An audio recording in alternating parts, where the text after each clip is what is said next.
Rick Montanez is live in Porter Ranch, one of the spots that has been windy since yesterday evening. Rick, what's going on aside from the wind?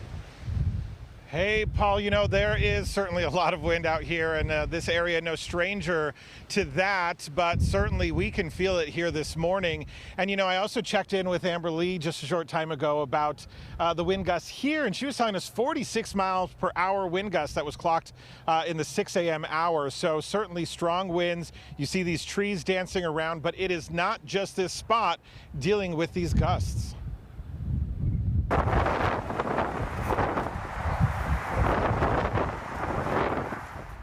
People across the Inland Empire likely heard that sound overnight as well. The wind making conditions rough in the IE. This is video from Rialto. You can see these appear to be more than just gusty winds, strong, constant winds blowing there.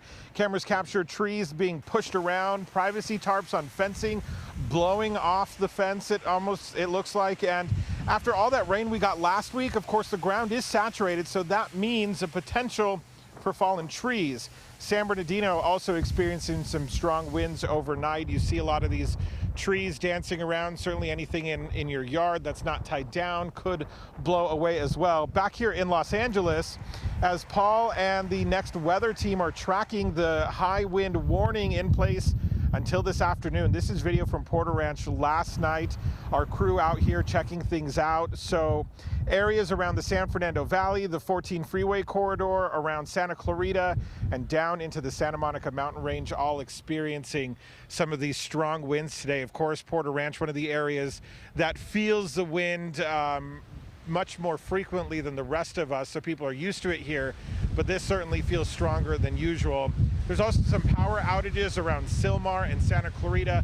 Unclear yet if those are specifically tied to this wind event, but crews are working to get power restored into those communities. Certainly something that is a possibility with the strong wind. Reporting live in Porter Ranch, Rick Montanez, CBS LA. Yeah, we can certainly see the wind now. Right. Yeah. You don't even need hairspray, Rick. All right, thank you. Yeah.